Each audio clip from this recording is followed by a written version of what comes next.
All right, cool. So now we go back to a final film, and I've decided. I've looked through the whole things I've been watching recently. I haven't seen that many. Instead of seeing biopics, I've seen, as I said, documentaries, which are kind of biopics because they're about real Yeah. people. They're real people. But I'm going to stick with my original thing. I'm going to break the biopic thing, and I'm going to decide I'm Yay. going to talk about Cam. So Cam is a story about a cam girl. Now, How do you Sharon, spell this that? Are you spelling that just CAM? CAM, yes. Yeah. I don't know what a Yeah. cam girl is. All right, cool. Okay, Sharon, this might offend your sensibilities, but but a cam girl is essentially somebody who goes onto an online site and has a web camera, a bit like what we're doing right now, but they do things on site. Some people, when they go on there, it's of a sexual nature. For some people, it's like they'll sit down and they'll just eat, and people tune into them, watch their channels, and people become fans of them, and this is how they make their money. So the people can actually give like tokens, they can give like tips, they can give all that sort of stuff. Say, oh yeah, yeah, no, I really really like this, and essentially, if I was to break it down, they go onto a camera to become a fantasy for somebody, and all these people come on there and imagine that they could possibly even have a relationship with this person, and because of all the stuff that the person is doing, they pay money. So some people will pay money and say, "Do this, do that." Okay. Yeah, it's like I'll give you Spaghetti all really messily. exactly that. For an example, it can go For an more than example. that. It can go less, but for example, Yeah. and people can pay $200 and then they can go off the counter and have a special one-to-one discussion with the person and it kicks off with this girl, and she is a cam girl. You can see she's doing, but she sees it as a business, and she sees there's a leaderboard, and she's like, I want to get to number one on the leaderboard. I am currently 65, and you can see that everything she's doing, she's looking at where she is on the leaderboard, and she's trying to plan all these shows and do all these things so that she gets higher and higher and higher up the The more leaderboard outrageous, the better in some ways, then. in some ways, and it goes into how she tries to figure this out, and when she's actually asking, okay, where is the boundary, where is the line, what am I prepared to cross to actually get this. So in a way, it's almost kind of like a film about the business of it and about her the effort she puts into this thing because she wants to become, and it's a little bit like a sports drama where you see somebody who's, I want to be number one in the world, and then they go training and they see all the things and you see what they try and do to get to that point, and you see what it costs them in different areas of their life. The main thing of the film comes because she's doing this, she's going up there, she gets into the top 50, she's like, yes, I'm in the top 50, and then one day she tries to sign into her account on this service that she uses, and says, you're locked out. So she says, reset my password, and they go, no, you're actually live at the moment, so we can't reset your password. And she's like, what?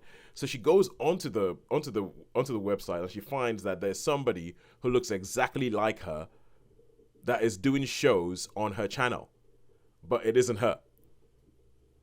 Okay. And yeah, this person is doing some things that she possibly wouldn't do, but the person is going higher up the level, and she's like, what the who is this person? So it becomes this whole thing where she's trying to figure out who this person is it like a horror, is it something supernatural that's going on, is it the company that have said that she's doing a good job and have commandeered the whole thing, is it one of the people, and then you now start having some of the people from online actually track her down in real life and want to meet up with her, and some of them are a little bit, are they actually dangerous, are they just harmless, you don't really know. And what I like about it is because the going from the beginning, this is something that to me just sounds like could be exploitative. It could be exploitation central. It's like we're going to do a film about a woman who goes into a camera and does some stuff that is sexually suggestive for people to pay her. And I'm like, "Ugh."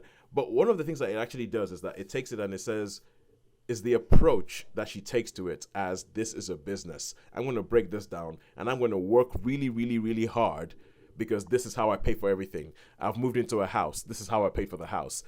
And it's about someone has come in here and someone is trying to take my business from me. And that is the way that is the approach that the film takes to the whole thing.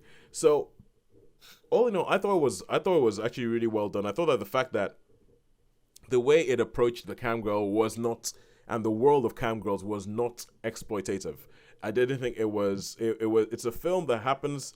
it's a film that manages to not be exploitative about something that is inherently exploitative, if you get what I mean. And I thought that was really, I thought it was really impressive. As the film goes on, when it gets to the point where you find out, okay, so what exactly is going on? Why is there somebody who looks exactly like her that is using her account? So it goes in there and it becomes almost like a sort of like a detective thriller, trying to figure out what is going on here, who's taking over my account and all that. The explanation as to what is actually going on is, I found it wanting. I was kind of like, well, that was what, why present something and then almost kind of ignore the thing you're presenting, and how is that a resolution? and it sort of ends in the way it ends is kind of like one of these sort of endings that kind of goes, well, I guess that's just the way the world is. But it's yeah. So I thought it was really good. I think its positives. It's about it managing to be not exploitative, but to present this world and present why people would do this, and present about how it is just like, any sort of other capitalist dream. However, because it was going up towards being a 4, because I like films where you go in thinking one thing and then you might almost leave the cinema going, actually, I didn't think about it that way, but maybe, yeah. And it was going that way to begin with, but the further the film went on, the more I just kind of it started diluting, so it dipped down to a 3 for me. It did down to a 3 for me, but I think the beginning of it, the premise, the way it presents, the performance by Madeline Brewer, I thought were all brilliant. I thought we're all brilliant, but it comes down to a 3 for me. Oh, I just realized we've just reviewed 4 films that have a woman as the lead character. Oh, well, I hadn't made the connection either. I just thought about it because I just realized I seem to have heard myself saying a really, really good performance from insert woman's name here. So and I was like, wait a second, have I?